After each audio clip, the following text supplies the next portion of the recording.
वैदिक एस्ट्रोलॉजी में for example किसी पर्सन ने अगर मान लो कि प्रेडिक्शन करनी है, सबसे पहले वो ये देखेगा कि आपका ग्रह कौन सा उच्च है, कौन सा नीच है, कौन शत्रु भाव में बैठा है, कौन अपने मित्र के भाव में बैठा है, कौन अच्छा है, कौन बुरा है।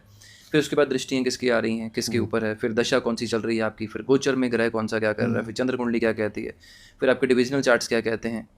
इतनी सारी चीज़ों में ना अगर एक कॉमन पर्सन के दिमाग की बात करें तो वो ना तो ये समझ पाएगा कि आपकी एक्यूरेसी कहाँ आएगी, ना ही ये समझ पाएगा कि आपको इलाज क्या दिया जाए। तो एट द एंड जाके आंसर आज की डेट पे सिर्फ ये आता है कि ये पॉसिबिलिटी है आपके लिए, ये आपके लिए हो सकता है।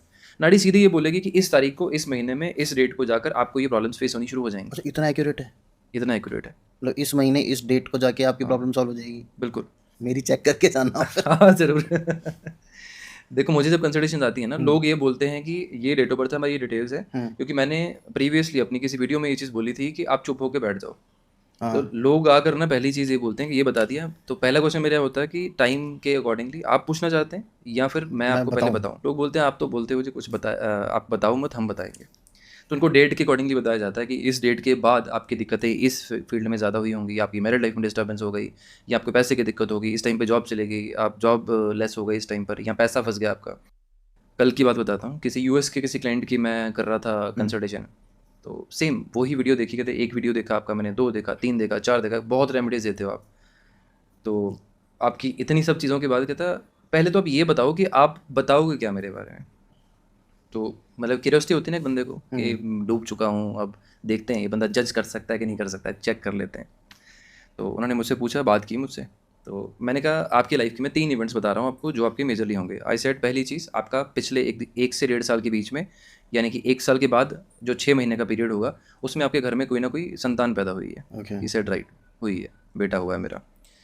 दूसरी कंडीशन मैंने बोली, पिछले अप्रॉक्सीमेटली 1 साल का पीछे का जो टाइम है, जो 1 साल होगा, यानी कि 2 साल का पीछे का टाइम है, इसमें आपके साथ कोई बड़ा फ्रॉड हुआ है। उस बंदे ने ऐसे हाथ जोड़ लिए सामने। बड़ा फ्रॉड हुआ है उसके साथ, बंदे के साथ क्रिप्टो का फ्रॉड हुआ था। अच्छा। और वो बंदा 0 पे आ गया उसके बाद। नाड़ी ऐसे चलती है, मतलब मैं सिर्फ एक एग्जांपल दे रहा हूँ आपको कि 2 ग्रहों की आपस में जब मैचिंग होती है तो नाड़ी इस तरीके से चलती है।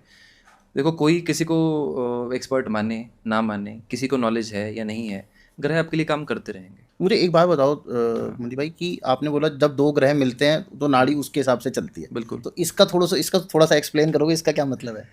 देखो 2 ग्रहों का आपस में मिलने की कंडीशन क्या होती है, एक होती है आपकी बर्थ चार्ट, जिसको हम लगन कुंडली के नाम से जानते हैं। अब लगन कुंडली के ग्रह क्या है आपके लिए, परमानेंट सेम है। जैसे आपने किसी के साथ चैट किया, आपने स्क्रीनशॉट ले लिया, वो लाइफ टाइम वही रहेगा। चैट फ्यूचर में जो मर्जी चेंज हो जाए, वो परमानेंट ग्रह हो गए। वो आप लेकर आए हो एक बार अपनी लाइफ के हिसाब से, जो आपकी पास्ट लाइफ के कर्मास हैं वो आप डिज़ाइन करवा कर ले आए हो, आपकी बर्थ चार्ट वैसे बन गई। ट्रांजिट में ग्रह घूमते रहते हैं यूनिवर्स में, वो 24 घंटे आपके लिए काम कर रहे हैं। वो ट्रांजिट का ग्रह जब आपकी लगन कुंडली के ग्रह को इफेक्ट करेगा तो वो कॉम्बिनेशन क्रिएट करेगा, डिफरेंट डिफरेंट टाइम पर आपको कोई ना कोई इवेंट मिलता रहेगा।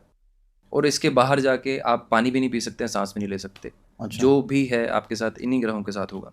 अच्छा, मतलब जो आपकी लगन कुंडली में है और जो ट्रांजिट कर रहे हैं, जो ट्रांजिट में उनके हुआ से है, उससे चलता है सब कुछ। बिल्कुल बिल्कुल वही चीज़ें हैं सारी। पर आप मुझे कह रहे हो इसमें मैं दशा भी नहीं चाहिए, जबकि हमारी वैदिक एस्ट्रोलॉजी तो पूरी की पूरी इसी पे, अभी आपकी अब इस ग्रह की दशा चल रही है, अब इसकी शुरू होने वाली है, इसकी खत्म हुई है, 6.5 चल रही है। बिल्कुल।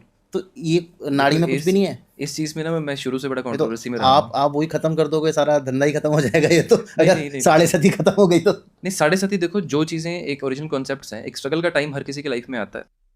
7.5 नाड़ी नहीं मानती, मांगलिक दोष नाड़ी नहीं मानती, ढाइया कंटक नहीं मानती नाड़ी। तो आपने 80% बिजनेस तो खत्म कर दिया ऑलमोस्ट। क्योंकि आप कभी भी मेरे किसी रैंडम क्लाइंट से अगर आप पूछोगे ना, या किसी से भी बात करोगे जो मेरे से सीखे भी हैं, मैं कभी इन चीज़ों की मिथ में किसी को नहीं डालता।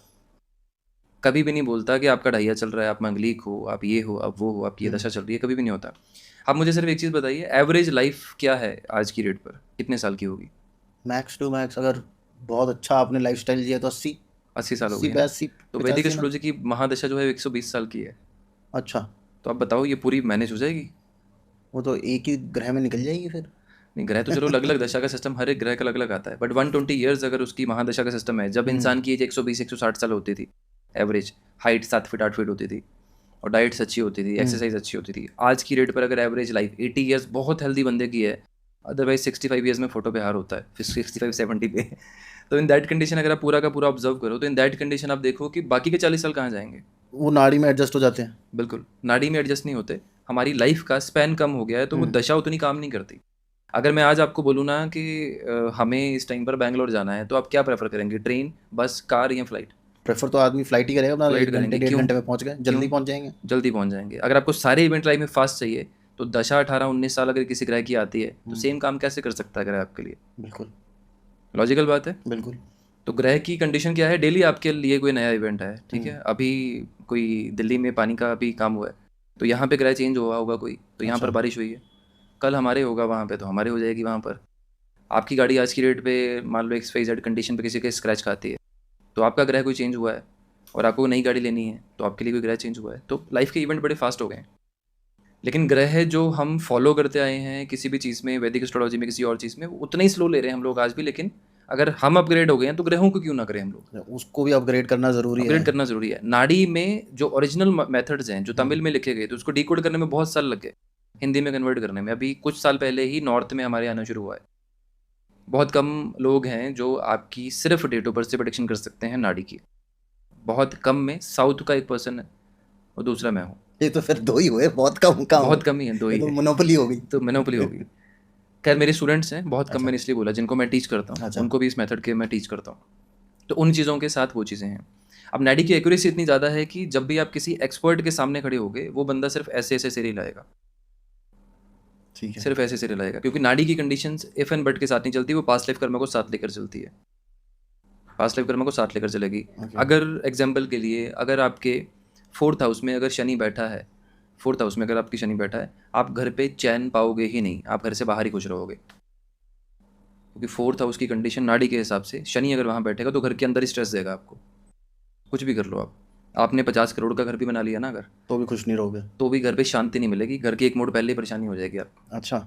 कुछ भी हो जाए, ये तो हर एक चीज़, जैसे आपने बोला यहाँ पे बारिश हुई है, वहाँ पे हुई है, ये हर एक जो मूवमेंट है हमारी लाइफ का, वो ये क्या सिर्फ ग्रहों की वजह से हो रहा है या हम लोग हम कुछ कर नहीं रहे लाइफ में? देखो आपने अगर मेरा व्हाट्सएप का भी एक स्टेटस देखा होगा, वहाँ पे एक चीज़ लिखी है, प्लैनेट्स आर प्लेयर्स। तो वो अभी से नहीं है, वो पिछले 12-13 साल से है। मैं कभी चेंज नहीं करता उस चीज़ को। उसका एक लॉजिक बताता हूँ। देखो जैसे हम लोग हैं, हमारी कुंडली बनती है बाय बर्थ, जो हमारा टाइम ऑफ बर्थ है, प्लेस ऑफ बर्थ है, इन सब से एक चीज़ बनती है। दूसरी कुंडली होती है हमारी जो हमारी कंट्री की होती है, जो मुंडेन एस्ट्रोलॉजी का पार्ट है, संसारिक ज्योतिष जिसे बोलते हैं, वो होता है। ऐसे एक सिटी की होती है, ऐसे आपके मकान की भी होती है, ऐसे वर्ल्ड की भी होती है। तो जिसकी जो कुंडली है, जैसा ग्रह गोचर चल रहा है या जैसे ग्रह जिससे कनेक्ट कर रहे हैं वैसी चीज़ें होंगी। अच्छा। एट प्रेजेंट शनि आज 29 है, आज शनि गोचर हो रहे हैं, लैंडस्लाइडिंग होने वाली है, भारी बारिश होने वाली है, 2-3 जगह पर बाढ़ भी आएगी, और पॉसिबिलिटी है कि कोई बड़े फिल्म स्टार एडमिटेड भी होंगे हॉस्पिटल में। अच्छा, इतनी चीज़ें की जा सकती है, इतनी प्रेडिक्ट की जा सकती हैं। ये होगा जो मैंने बोला है अभी। अच्छा। क्योंकि शनि अभी वक्री हुए हैं और मैक्सिमम लोगों के काम में दिक्कत आनी शुरू हो जाएगी इस टाइम पर। ओके, कॉमनली है सबके लिए। ये आउट ऑफ द ब्लू मेरे दिमाग में आया, जैसे आपने एक वो बोला कि एक दुनिया की भी वो बनती है, तो अभी World War 3 का कुछ चांसेस है? आपने कभी चेक किया है? देखो एक बुक है भविष्य मलिका, वो बहुत ट्रेंडिंग रही पीछे, बहुत लोगों ने प्रैक्टिकली पढ़ने वाले 18-20 पेजेस ही हैं।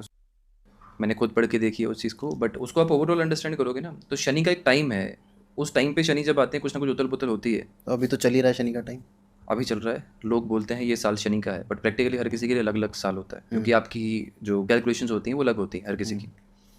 तो जो वो टाइम बोला गया है वो 2025 के मार्च के बाद बोला गया है, जब शनि मीन राशि में जाएंगे वर्ल्ड वॉर की कंडीशन पे, जिसमें 6 से 7 देश जो हैं वो इकट्ठे होंगे। इंडिया सबसे बाद में आएगा, तो चांसेस हैं कि इंडिया जीतेगा, उसमें सर्वाइव कर जाएगा, मतलब सर्वाइव कर जाएगा, जीतेगा। बट आज की डेट पे अगर आप पूरी की पूरी वर्ल्ड को अगर आप अंडरस्टैंड करो, चीज़ों को अंडरस्टैंड करो, तो 6-7 देश अगर इकट्ठे इन्वॉल्व हो गए तो practically it's next to impossible to stop the war. बिल्कुल। तो वो चीज़ें आज की डेट पर ना बड़ी चीज़ें चेंज हो गई हैं। मतलब हर बार वो चीज़ पॉसिबल नहीं है कि हर बार ही वॉर हो। 2 कंट्रीज लड़ सकती हैं आपस में, तीसरी आगे फ़ायदा ले गई या तीसरी अगर उसको स्ट्रीमलाइन कर गई, वो बात अलग है, सॉरी वो बात अलग है। बट वर्ल्ड वॉर जैसी condition I don't think so कि कुछ ओपन वे में बनेंगी, क्योंकि आज की डेट पे हर किसी को पैसा चाहिए, हर कंट्री को पैसा चाहिए, किसी न किसी से सपोर्ट चाहिए। प्रैक्टिकली इट्स नॉट पॉसिबल कि 6-7 कंट्रीज इन्वॉल्व आपस में लड़ मेरे नहीं। 2 हो सकती हैं, एक ने दूसरे के ऊपर जाना है, 2 हो सकती हैं, बट नॉट 6 तो कई जगह चल ही रहा है। और इंडिया ने तो खैर इस टाइम पे इतना